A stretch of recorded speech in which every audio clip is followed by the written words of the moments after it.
Welcome back to Crawford-Clark Close-Up. With It Chapter 2 having just floated into cinema screens, we're looking back over the adaptations of Stephen King's mammoth novel.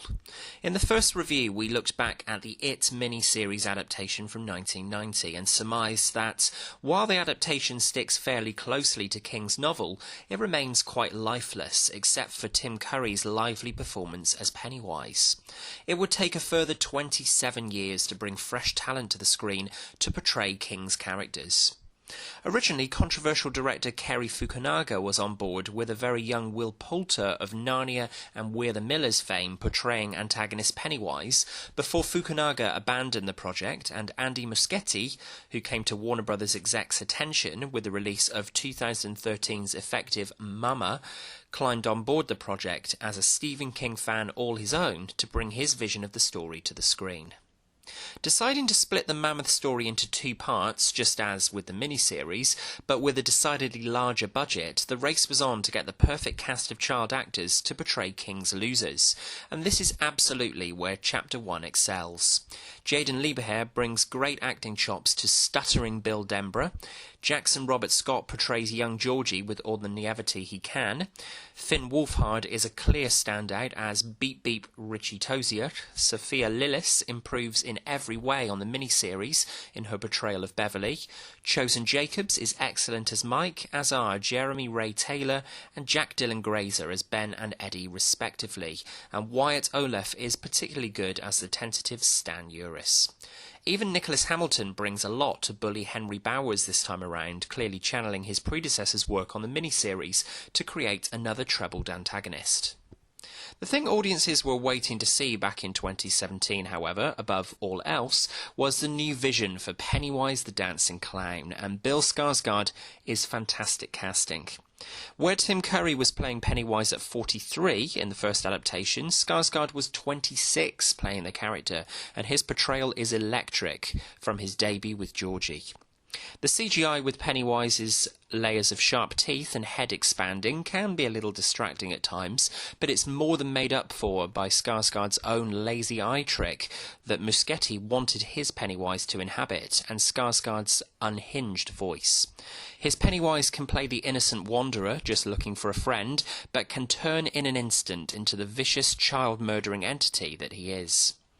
From the opening bars of traditional nursery rhyme Oranges and Lemons that opens both parts 1 and 2, we know that we're in for a twisted, chilling ride. Chung Hung Chung's cinematography is crisp, and Benjamin Wallfish's beautifully melancholic and spine-tingling score complements this from start to finish, none more so than in the evocative Blood Oath track that closes part 1. What Muschietti uses to distinguish part 1 of It from any other horror story of its kind is to infuse it with the typical coming-of-age tropes that find their way into the narratives of many of King's works, most notably Stand By Me, and these child actors all play off each other effortlessly. They're not afraid to poke fun at each other, they're liberal with their language to one another, as children seem to be these days, and these are the gems of this first chapter of the story. Whether it's Richie talking about the joys of tickling your pickle for the first time and constantly jarring with Eddie about Eddie's fears of germs and being unsanitary, or whether it's Beverly teasing new kid Ben about his obsession with New Kids on the Block, these 7 protagonists gel so perfectly together. Muschietti does decide to omit large meandering sections of King's novel and decides to elaborate on key sections instead, but always brings the narrative back to the plight of these kids and their determination to battle their demons. There are a number of standout scenes in It Chapter 1, including Pennywise's chilling opening scene with Georgie, which isn't afraid to show the violence of Georgie's actions on innocent of Pennywise's actions on innocent Georgie, and improves in every respect on the miniseries handling of this pivotal scene. But it's the little moments that are woven into the narrative to look out for that also impress. Young Bill is walking his bike Silver back to his house after school breaks for summer, and is trying to say he thrusts his fists against the posts, and still he insists he sees the ghosts, while stumbling over the words. Also, part 1 is set in the late 80s, so the cinema is showing Batman, Lethal Weapon 2, and most importantly, Nightmare on Elm Street 5 on close inspection. We also get glimpses of Mike's guilt over not being able to save his parents who perished in a fire. We get greater emphasis on Beverly's struggles growing up around her abusive father, and we get a wonderful sequence where Beverly joins the boys for a swim in the creek, another moment of childhood abandon amidst the nightmare of having to overcome their fears. It's a wonderful addition to the story. There's great pacing throughout in this superlative first chapter of It. The performances are fantastic across the board, and there's suitable amounts of suspense to keep fans of the genre and of King's novel eagerly awaiting the concluding part of the story, when Chapter 1 hits centre screen before the credits roll. To say that Chapter 2 had a lot to live up to after the box office takings and critical praise afforded Chapter 1 is an understatement. But also Chapter 2 was fast becoming our most anticipated movie for 2019, after those 2 brilliantly edited trailers came earlier this year. It looked like the scares were more intense, the violence was more visceral, and the adult cast, in contrast again to the miniseries, looked like perfect imaginings of how our young losers would look 27 years later. This review won't be going into great spoilers for Chapter 2, as it's a new release. Nevertheless, it's probably best to stop listening here if you're yet to see the film. Go and see it, and come back to hear our thoughts. We open Chapter 2 with another rendition of the Oranges and Lemons nursery rhyme to put audiences back in the same frame of mind that they had for the first instalment, before having a reminder of the blood oath ending from the end of Chapter 1, with the first of a number of extended scenes from the first chapter that go into greater detail about these characters and their later motivations. Beverly is telling the boys that she had a vision of all of them back in the sewers when they're older, and some of them are asking how different they look, and there's a particularly poignant exchange here within the first 2 minutes of the film, which suggests that Beverly's exposure to Pennywise's deadlights carries a burden on her heart. From here we move into an opening sequence that goes up against Georgie's death in Chapter 1 for grisly introductions, as we skip ahead 27 years to the attack on Adrian Mellon and his boyfriend in Derry, with Pennywise killing Adrian. It's a scene that maintains the visceral tone from its corresponding scene in the novel, and represents Pennywise as even more vicious and unrelenting second time around, before we quickly move to adult Mike, having remained in Derry, choosing to call each of his old friends in turn to encourage them to return to Derry to put an end to Pennywise and their fears. There have been a number of complaints made against Chapter 2, which I'm going to give my 2 cents on, the first of which being that Chapter 2 feels very episodic in its storytelling when compared with the fluidity of Chapter 1. Whilst there definitely is credence to this, when people are saying that the narrative becomes repetitive in the second act, with each of the losers having to find a token from their childhood, I ask these people, how would you have adapted this second act of King's novel any more coherently?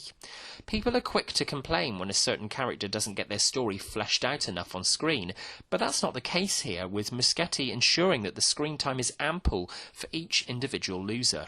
The Beverly and Mrs. Kirsch scene is far stronger here and more effective than in the miniseries, because the filmmakers emphasise the creepiness, even if the CGI used to change Mrs. Kirsch leaves a little to be desired.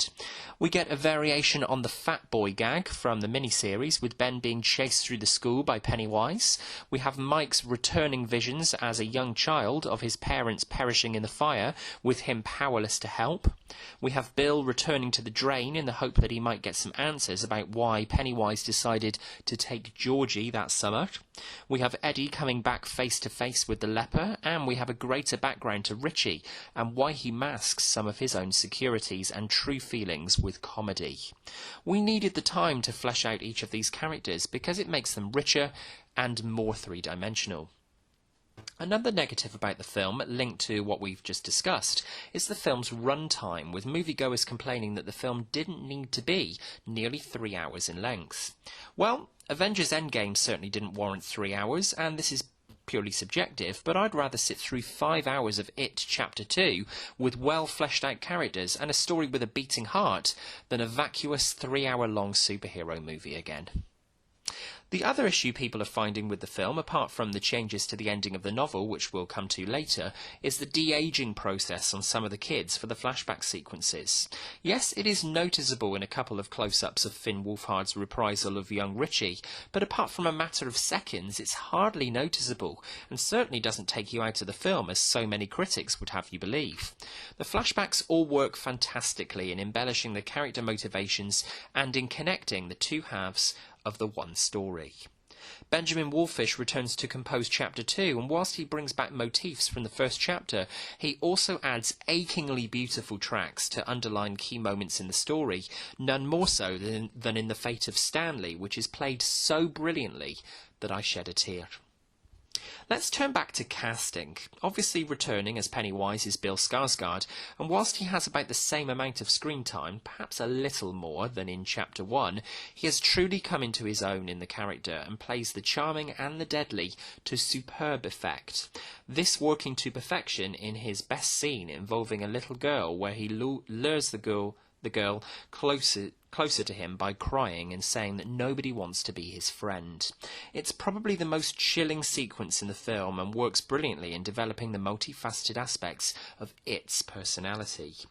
Jessica Chastain is excellent casting as Beverly, as are Isaiah Mustafa as a burdened Mike who holds the secret to finishing Pennywise once and for all, and Jay Ryan is solid as a toned-down Ben Hanscom. Andy Bean is perfect casting as Stan Uris, and the close-ups of the actor's face so closely resemble that of his younger counterpart Violet Olaf that it's actually eerie. But one thing I will concur with most of the critics on is how brilliant Bill Hader and James Ransone are as Richie and Eddie. They both have the mannerisms of their younger selves down to a T, and the camaraderie between the two continues into this film and into adulthood. The weaker link, sadly, is ironically the biggest A-list star in Chapter 2, James McAvoy, as adult Bill. He seems like the only one of the Losers Club to be miscast for this part of the story, as he really doesn't resemble Jaden Lieberherr at all. Despite this, McAvoy does a good job with the material and rounds out the cast well. Let's talk now about the final act of the film. It's no spoiler if you've read the book to know that King trips out at the end of his novel, and the ritual of Chud and the turtle play a significant role in the defeat of Pennywise. Whilst the ritual of Chud does play a role in this film version, it is thankfully stripped back to focus less on tribal rituals and more on the redemption for each loser in turn. For Beverly, it's coming to realise that her heart burns there for Ben. For Bill, it's realising that Georgie's death was not his fault, and for Eddie, the journey back into the sewers to finally defeat the monster from his childhood gives him his courage and determination. Mike is present down in the sewers for the final confrontation with Pennywise, where he isn't in the novel, and its final form and his defeat are improved tenfold on the ridiculous finale to the miniseries, and also in his defeat in Stephen King's novel. Director Andy Muschietti has stated in press junkets for the film that King himself requested that Derry be flooded like it was in the book for the finale, and that the Paul Bunyan statue attacking Richie appear in his film. Whilst the latter is in the movie, the former was not included, as Muschietti quite rightly decided to improve on the novel by focusing back on the catharsis the losers have in ending their fear and accepting that now is the time to part company. The final 10 minutes of It Chapter 2 is an emotional experience, and let's just say the changes Muschietti made to Stan's story are genius. This must be a change that King himself would be proud of. King even gets a small cameo in the film and has given his praise to the film. So what more can fans really want? Despite the fact that Chapters 1 and 2 are released 2 years apart, to look at Chapter 2 as a sequel is just wrong. These are two parts of one whole story, and what Muschietti has crafted is a beautiful retelling of King's mighty story that largely stays faithful to the spirit and in some areas improves upon its original source.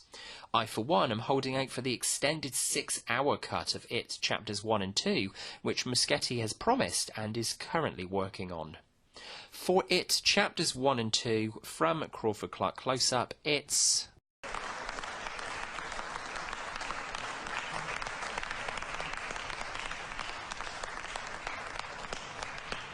What do you think of Andy Muschietti's new take on Stephen King's novel?